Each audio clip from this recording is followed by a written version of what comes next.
ഈ ആഹാബും ഇസബേലും അശേര പ്രതിഷ്ഠകളും എല്ലാം കൂടെ ചേർന്ന് ഏലിയാവിനെ കർമ്മേലിന്റെ മലമുകളിൽ വെല്ലുവിളിക്കുന്ന ഒരു പശ്ചാത്തലമുണ്ട്.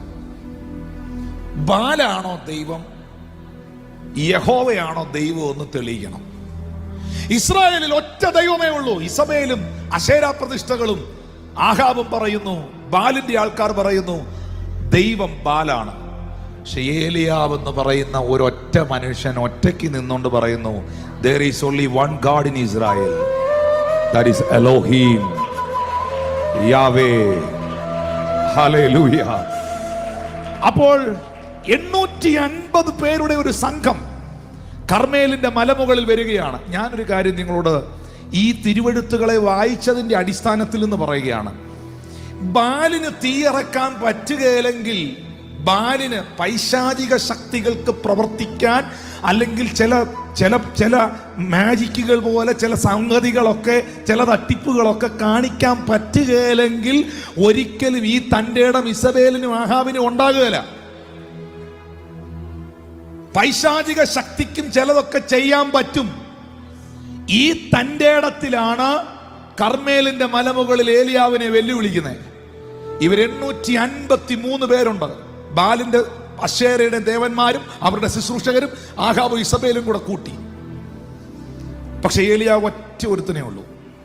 പക്ഷെ നിങ്ങൾക്കൊരു സത്യം അറിയാവോ? ബാലേവാ ബാലേവാ എന്ന് പറഞ്ഞ് യാഗപീഠം കൂട്ടി ബാലിന് ബലി കൊടുത്ത് തലങ്ങും വിലങ്ങും നിന്ന് 800 എണ്ണം കരഞ്ഞിട്ടും പ്രാർത്ഥിച്ചിട്ടും ബാലിന് അനങ്ങാൻ പറ്റുന്നില്ല.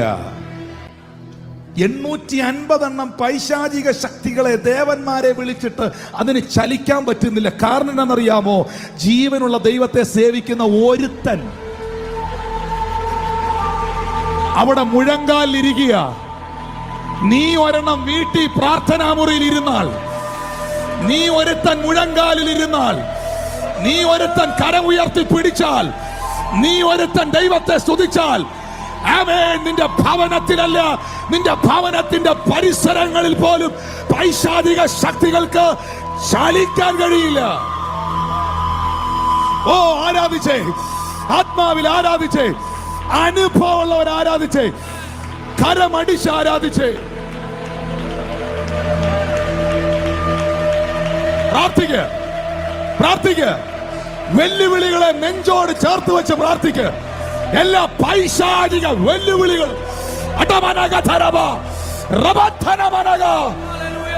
നിന്റെ വീട് എത്ര ശപിക്കപ്പെട്ട വീടെന്ന് നാട്ടുകാർ പറഞ്ഞാലും, നിന്റെ ചുറ്റുപാടിൽ എത്ര അന്യാരാധനകൾ ഉണ്ടെങ്കിലും, നിനക്ക് വിരോധമായി ആരൊക്കെ ആഭിചാരം ചെയ്തിട്ടുണ്ടെങ്കിലും, ഇതിനൊന്നും ചലിക്കാൻ കഴിയാത്ത നിലകളിൽ നിന്റെ പ്രാർത്ഥനയുടെ മുറിയിൽ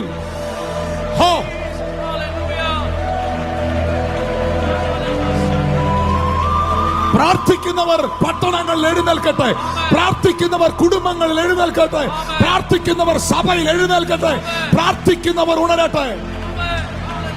1 രാജാക്കന്മാരുടെ പുസ്തകം 18-ാം അധ്യായത്തിന്റെ 41 മുതൽ 45 വരെയുള്ള ഭാഗങ്ങളിലേക്ക് ഞാൻ പെട്ടെന്നൊന്ന് വന്നു പോവുകയാണ്. 42-ാം വാക്യം. ആഹാബ് ഭക്ഷിച്ച് പാനം ചെയ്ത് മലയിൽ കയറിപ്പോയി. ഏലിയാവോ കർമ്മേൽ പർവ്വതത്തിന്റെ മുകളിൽ കയറി നിലത്തു കുനിഞ്ഞ് മുഖം മുഴങ്കാലുകളുടെ നടുവിൽ വെച്ച് മുട്ട നിൽക്കുന്നവന്റെ മുമ്പിൽ പലതും മുട്ടടിക്കും. മോനെ, നീ മുട്ട നിൽക്കാൻ തയ്യാറാണ്, നിന്നെ പേടിപ്പിക്കുന്ന പലതും മുട്ടടിക്കാൻ പോവാ. ആഹാബ് ഭക്ഷിച്ച് പാനം ചെയ്യേണ്ടതിന് മലയിൽ കയറിപ്പോയപ്പോൾ ഏലിയാവോ കർമ്മേൽ പർവ്വതത്തിന്റെ മുകളിൽ കയറി നിലത്ത് കുനിഞ്ഞു. ഒരുത്തൻ ഭക്ഷണം കഴിക്കാൻ പോകുന്നു, 2 കൂട്ടരെ കാണാം. ഒരുത്തൻ ഫുഡിന് വേണ്ടി പോകുന്നു, ഒരുത്തൻ ദേശത്തിന് വേണ്ടി ഇടിവിൽ നിൽക്കുന്നു. എന്റെ കാര്യം എങ്ങനെയും നടത്തി തരണേന്ന് പറഞ്ഞു വരുന്ന ഒരു ടീം, അവൻ അങ്ങനെ പോകുന്നു. വേറൊരാളൊന്നും പ്രതീക്ഷിക്കാതെ മുഴങ്കാലിൽ തലയിട്ടിരുന്ന് ദൈവത്തിന്റെ മുഖം അന്വേഷിക്കുന്നു. ചരിത്രങ്ങൾ ചരിത്രങ്ങൾ ചരിത്രങ്ങൾ തിരിയുന്നത് ആഹാബിലേക്കല്ല, പിന്നെ ചരിത്രങ്ങൾ തിരിയുന്നത് പ്രാർത്ഥിച്ചവനിലേക്കാണ്.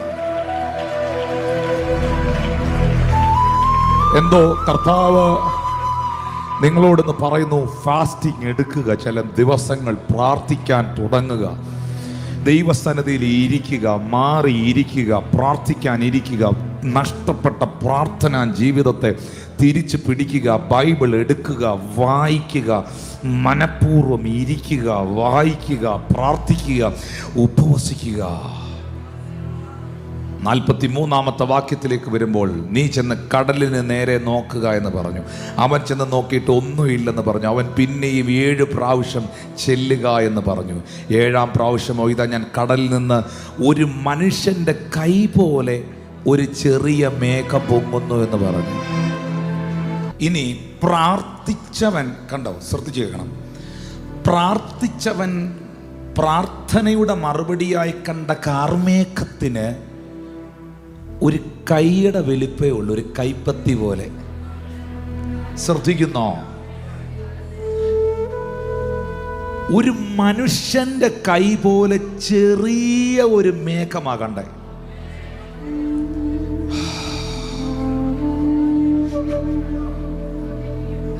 പ്രാർത്ഥിച്ചവൻ പ്രാർത്ഥനയുടെ മറുപടിയായി കണ്ടതിൻ്റെ വലിപ്പം ചെറുതാണെങ്കിലും പെയ്ത മഴ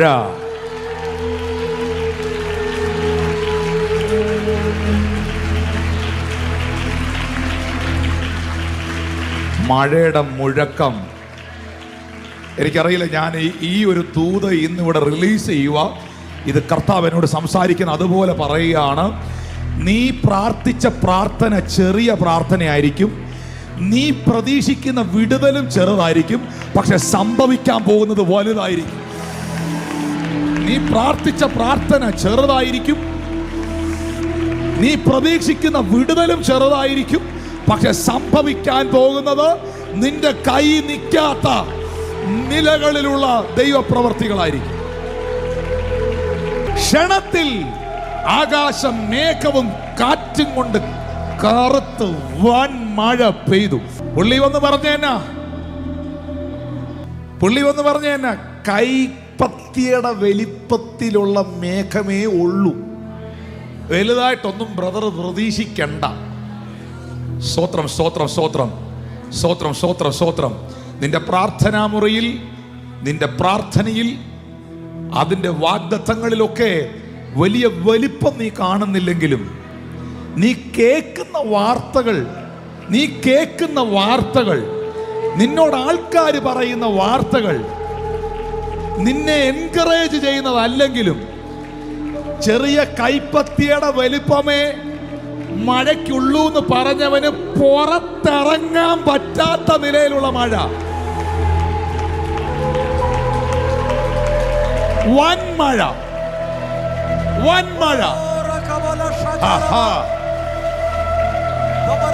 ഞാൻ ആദ്യമായിട്ടാണ് ഇങ്ങനൊരു ദൂത് പറയുന്നത്.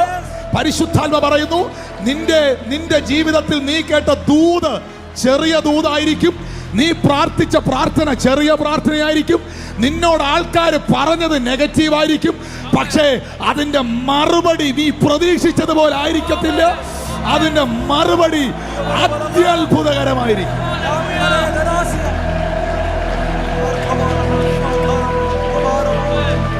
വർഷങ്ങളായി പ്രാർത്ഥനാമുറിയിൽ ദൈവസന്നിധിയിൽ പ്രാർത്ഥിച്ചുകൊണ്ടിരുന്ന പ്രാർത്ഥനകൾ, ആമീൻ, എഴുതി വെച്ച് പ്രാർത്ഥിച്ച പ്രാർത്ഥനകൾ, ദൈവദാസന്മാരോട് പ്രാർത്ഥിക്കണമേ എന്ന് പറഞ്ഞ പ്രാർത്ഥനകൾ, ഇങ്ങനെ വിവിധ നിലകളിൽ നീ പ്രാർത്ഥിച്ച പ്രാർത്ഥനയുടെ മറുപടികൾ വൻമഴ പോലെ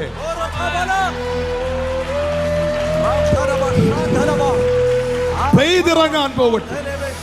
നിന്റെ ജീവിതത്തിൽ പ്രാർത്ഥനയുടെ മറുപടികൾ വൻമഴ പോലെ പെയ്തിറങ്ങട്ടെ, പെയ്തിറങ്ങട്ടെ, പെയ്തിറങ്ങട്ടെ. നിന്റെ പ്രതിസന്ധി കാണാനിരുന്നവൻ, നിന്റെ പ്രതികൂലം കാണാനിരുന്നവൻ രഥം കയറി പോകട്ടെ.